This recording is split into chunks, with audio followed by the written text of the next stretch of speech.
महाकाल। जय जगन्नाथ। आज हम जगन्नाथ मंदिर के रहस्य और कई सालों से छुपे हुई कहानियों के बारे में जानेंगे और इस मंदिर के प्रकट होने की कहानी और साथ ही कुछ जुड़े हुए रहस्यों के बारे में जानेंगे।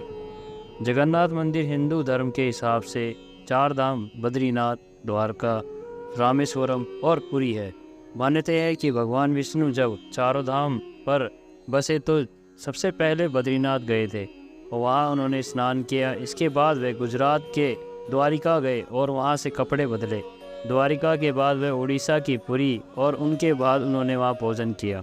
अंत में वे तमिलनाडु के श्री रामेश्वरम में जा पहुँचे और वहाँ उन्होंने विश्राम किया। पुरी में भगवान श्री जगन्नाथ का मंदिर है। पुरी के इस मंदिर में भगवान जगन्नाथ अपने भाई बालभद्र और बहन सुभद्रा की काठ की लकड़ी की मूर्ति के रूप में स्थित हैं। लकड़ी की मूर्ति वाला यह देश का अनोखा मंदिर है और जगन्नाथ मंदिर की ऐसी तमाम विशेषताएं, साथ ही मंदिर से जुड़ी ऐसी कई कहानियां हैं जो सदियों से रहस्य बनी हुई हैं। मंदिर से जुड़ी हुई एक मान्यता यह है कि भगवान कृष्ण ने अपनी देह का त्याग किया और उनका अंतिम संस्कार किया गया तो शरीर का एक हिस्सा को छोड़कर उनकी पूरी देह पंचतत्व में विलीन हो गई थी। मान्यता यह है कि भगवान कृष्ण का हृदय एक जिंदा इंसान की तरह ही धड़कता रहा। कहते हैं कि वह दिल आज भी सुरक्षित है और भगवान जगन्नाथ की लकड़ी की मूर्ति के अंदर स्थित है। यह बात बहुत ही विचित्र है, परंतु कहानी के सत्य होने की प्रतिष्ठा बहुत ही ज़्यादा मानी गई है।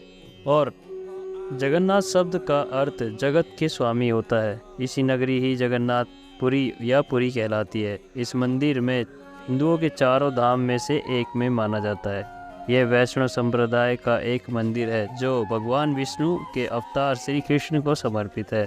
इस मंदिर की विस्तृत रथ यात्रा और उत्सव प्रसिद्ध माने जाते हैं। इनमें मंदिर के तीन मुख्य देवता हैं, भगवान जगन्नाथ, उनके बड़े भाई बलभद्र और बहन सुभद्रा। तीनों की ही अलग अलग भव्य और सुसज्जित रथ में विराजमान होकर नगर की यात्रा को निकाला जाता है। श्री जगन्नाथपुरी पहले नील मावग के नाम से पूजे जाते थे, जो भील सारदार विश्व प्रसिद्ध आराध्य देव थे। अब से लगभग हजारों वर्ष पूर्व भील सरदार विश्ववासु नील पर्वत की गुफा के अंदर नील माधव जी की पूजा किया करते थे। मध्यकाल से ही उस उत्सव के अति हर्षोल्लास के साथ मनाया जाता था। इसके साथ ही ये उत्सव भारत के ढेरों वैष्णव और कृष्ण मंदिर में बनाया जाता था। यहाँ पर रथ यात्राएं निकाली जाती थी। यह मंदिर वैष्णव परंपराओं के अनुसार और संत रामानंद से जुड़ा हुआ है। यह गौड़िया वैष्णव संप्रदाय के लिए खास महत्व रखता है। इस पंथ के संस्थापक श्री चैतन्य महाप्रभु भगवान की ओर से आकर्षित किए गए और अन्य पुरी में भी रखा जाता है। जगन्नाथपुरी मंदिर से जुड़ी कुछ और कथाएं इस प्रकार हैं। इस मंदिर के उद्गम से जुड़ी परंपरागत कथा के अनुसार भगवान जगन्नाथ ने इंद्रनील और नीलमणि से निर्मित मूल मूर्ति और अगरुग वृक्ष के नीचे मिली थी। इससे इतनी चौंकाचौंध करने वाली और धर्म में इसे पृथ्वी के नीचे छुपाया गया था। मालवा के नरेश इंद्रमग्न के स्वप्न में ही यह मूर्ति दिखाई दी थी। जब उन्होंने कड़ी तपस्या की तब भगवान विष्णु ने उसे बताया कि वह पुरी के समुद्र तट के नीचे उस दारू के लकड़ी के लट्ठे मिलेगा, उसी लकड़ी से यह मूर्ति निर्माण कराया जाए। राजा ने ऐसा किया कि उसे लकड़ी के लट्ठे को मिल गया और उसके बाद राजा ने विष्णु और विश्वकर्मा बढ़ाई कारीगर और मूर्तिकार के रूप में उससे सामने उपस्थित किया, किंतु उन्होंने यह शर्त रखी कि वह मूर्ति माह के मूर्ति तैयार कर दे, कि वह एक माह में ही ये मूर्ति तैयार कर दे, परंतु तब तक वह एक कमरे में ही बंद रहेंगे और राजा यह कोई भी अन्य कमरे के अंदर नहीं आएगा। माह के अंतिम दिन तक जब कोई आवाज़ नहीं आई तो उत्सुकतावश राजा ने कमरे में झांका और उस वृद्ध कारीगर द्वारा खोलकर बाहर आ गया और राजा से कहा कि मूर्ति अभी अपूर्ण है, उनके हाथ अभी नहीं बने हैं। राजा ने अफसोस करने के पर मूर्तिकार ने बताया कि यह सब देववश हुआ है और यह मूर्तियां ऐसी ही स्थापित होकर पूजी जाएंगी। तब वही तीनों जगन्नाथ, बलभद्र और सुभद्रा की मूर्ति मंदिर में स्थापित की गई। चारण परंपरा में माना जाता है कि यहाँ पर भगवान द्वारिकाधीश का अध जले और सब आए थे, जिन्हें प्राची में प्राण त्याग के बाद समुद्र किनारे अग्निदाह किया गया। किशन जी, बलभद्र और सुभद्रा तीनों के साथ, पर आरती आते ही उफान पर होते ही तीनों आधे जले सब को बहाकर ले गए। वह सब पुरी में निकले और पुरी के राजा ने तीनों शवों को अलग अलग रथ में रखा, जिन्होंने शवों को पूरे नगर में लोगों को खुद रथों से खिंचवा कर पूरा घुमाया और अंततः वहाँ पर अथाया उसी के पेट बनवा के उसी में धरित माता और समर्पित किया गया था। आज भी उस परंपरा और निभाया जाता है, पर वह बहुत ही काम के लोग हैं तथा जानते हैं कि ज़्यादातर लोग तो इसे भगवान जिंदा यहाँ पधारे थे ऐसा ही मानते हैं।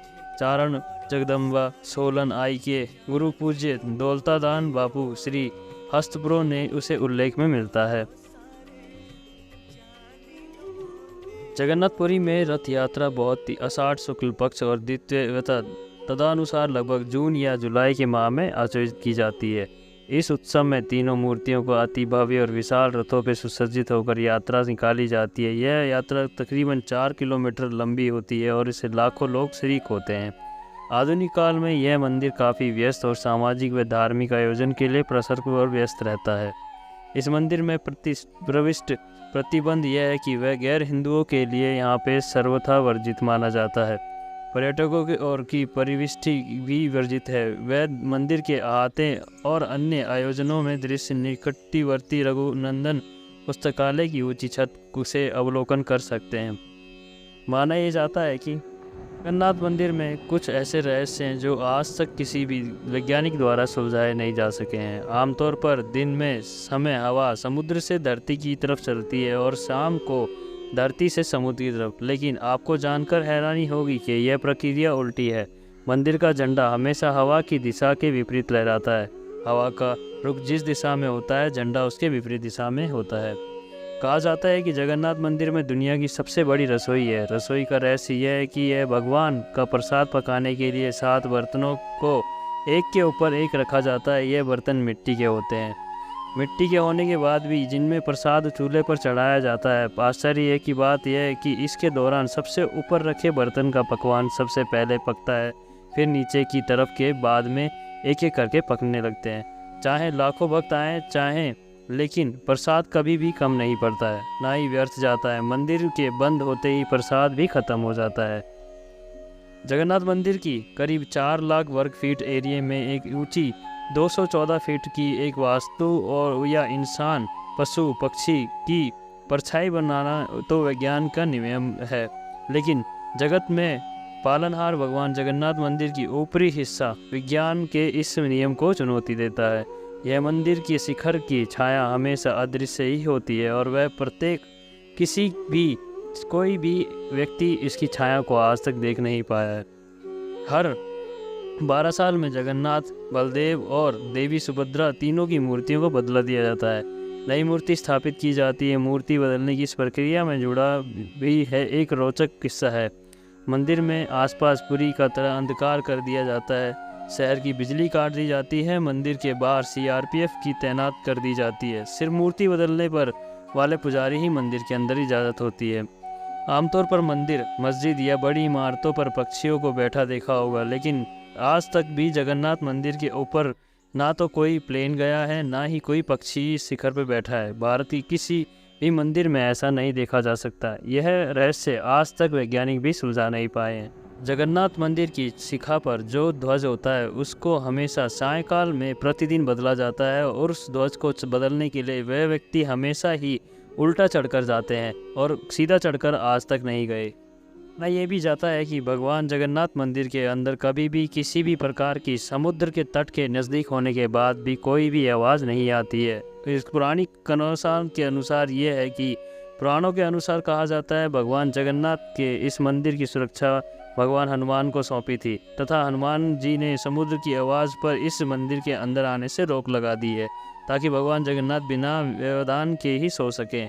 और वह वहाँ पर बेड़ी हनुमान के नाम से भी जाने जाते हैं और वहाँ तट पर उनका मंदिर स्थित है। भगवान जगन्नाथ माना जाता है कि वह दुनिया पर नज़र रखते हैं, वह कभी सोते नहीं हैं। मामा के घर की पूरी यात्रा को गुणित यात्रा भी कहा जाता है, जिनका नाम भगवान जगन्नाथ की मौसी गुड़ीचा देवी के नाम पर रखा गया है। और प्रभु आज तक कभी नहीं सोए और उनकी आँख इसीलिए विशाल रूपी दिखाई जाती है, ताकि वह अपने प्रत्येक भक्त को अपने आने का रास्ता दिखा सकें और उनकी यात्रा को सुखमय बना सकें। आशा करता हूँ कि आपको जगन्नाथ मंदिर की संपूर्ण जानकारी मिल गई होगी और हमारे इसी प्रकार आप हमारे इस चैनल को आगे बढ़ाते रहें। और हर हर महादेव, जय महाकाल, जय जगन्नाथ।